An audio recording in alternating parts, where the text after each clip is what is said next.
Assalamualaikum warahmatullahi wabarakatuh. Halo sahabat Rumah Belajar. Sebelumnya perkenalkan, nama saya Fitri Ardi Wibowo. Saya guru mata pelajaran Bahasa Indonesia di SMP Negeri 5 Banguntapan, Kabupaten Bantul, Provinsi Daerah Istimewa Yogyakarta.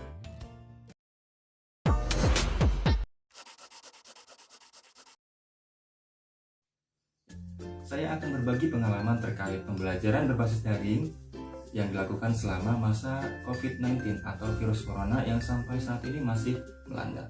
Pembelajaran berbasis daring ini memang sudah diterapkan semenjak 2 bulan yang lalu. Istilah kami dalam menyebut pembelajaran ini adalah PPJJ atau pelaksanaan pembelajaran jarak jauh. Sebelumnya kami selaku guru memang diminta untuk membuat sebuah rancangan pembelajaran yang berisi langkah-langkah dan tujuan pembelajaran berupa materi dan tugas-tugas yang nantinya akan disampaikan atau dibagikan kepada peserta didik di rumah. Lalu, bagaimana ya cara pelaksanaannya atau media atau aplikasi yang bisa kita gunakan atau kita manfaatkan?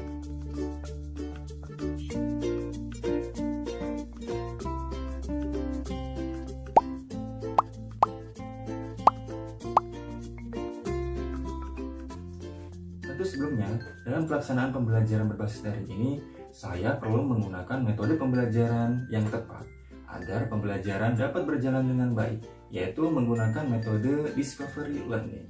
Metode ini akan mengarahkan peserta didik untuk berpikir kritis terhadap suatu informasi atau objek yang akan diamati dengan mengorganisir pemahamannya tersebut secara mandiri.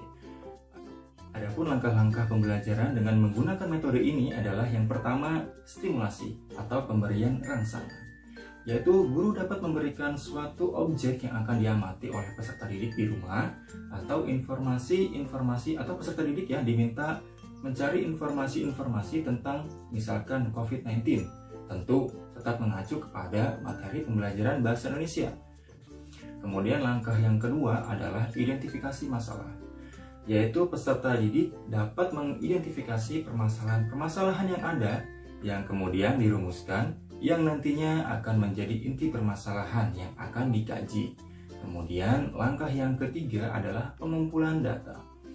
Dalam pengumpulan data ini, peserta didik dipersilahkan untuk mengeksplor sebanyak-banyaknya informasi tersebut di berbagai macam sumber. Kemudian langkah yang keempat adalah pengolahan data. Semua informasi yang telah terkumpul dapat diklasifikasikan, dikategorikan, lalu ditafsirkan sesuai dengan kemampuan peserta didik masing-masing. Kemudian tahap yang kelima adalah verifikasi. Dalam tahap ini, peserta didik dapat memeriksa kembali atau mengecek kembali hasil permasalahan-permasalahan yang sudah dikaji atau hasil kerjanya, hasil pengamatannya. Yang kemudian tahap keenam yang terakhir adalah menarik kesimpulan dari apa yang telah dikerjakan. Lalu aplikasi atau media pembelajaran apa saja yang pernah saya gunakan? Beberapa aplikasi atau media yang pernah saya gunakan, salah satunya adalah WhatsApp. Aplikasi WhatsApp ini saya gunakan untuk mengecek kehadiran siswa, kemudian menanyakan kabarnya, lalu terkadang saya juga memberikan tugas, membagikan tugas, lalu pengumpulan tugasnya juga melalui aplikasi WhatsApp. Kemudian aplikasi berikutnya yang saya manfaatkan adalah berbasis web, yaitu Google Classroom atau Google Form. Selain Google Classroom atau Google Form, saya juga menggunakan media berbasis daring yaitu Quizzes. Quizzes ini saya gunakan sebagai bentuk latihan atau tes kemampuan peserta didik untuk menambah pengetahuan peserta didik atau dalam mencari informasi-informasi terkait materi-materi pelajaran, khususnya pembelajaran Bahasa Indonesia. Maka saya tentu mengarahkan pada peserta didik untuk membuka portal Rumah Belajar. Portal Rumah Belajar merupakan salah satu laman pembelajaran yang di dalamnya terdapat beragam konten dan aktivitas pembelajaran. Dalam portal Rumah Belajar terdapat 4 fitur utama, yaitu sumber belajar, kelas digital, bank soal, dan laboratorium maya.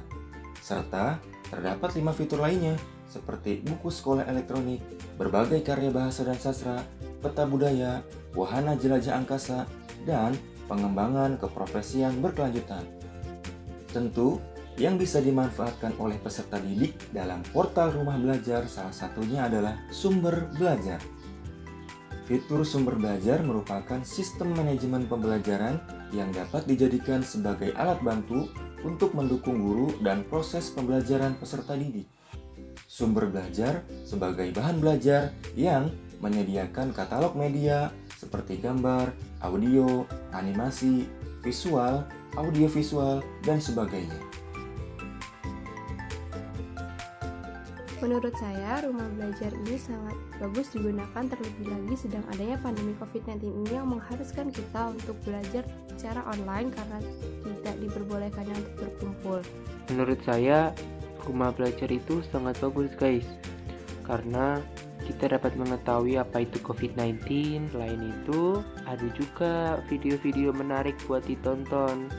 Kemudian referensi belajar pun juga ada. Rumah belajar kapan saja, dimana saja, dan dengan siapa saja. Nah, itu tadi pengalaman saya ketika memberikan pembelajaran berbasis daring kepada peserta didik di rumah. Dan pemanfaatan portal rumah belajar dengan fitur sumber belajar. Jadi, peserta didik cukup di rumah saja memanfaatkan berbagai macam aplikasi daring dan tentunya bisa mengakses portal rumah belajar. Rumah belajar, belajar kapan saja, di mana saja, dengan siapa saja. Sampai jumpa di lain kesempatan. Semoga video ini bisa menjadi inspirasi bagi sahabat rumah belajar. Salam sejahtera untuk kita semua. Wassalamualaikum warahmatullahi wabarakatuh.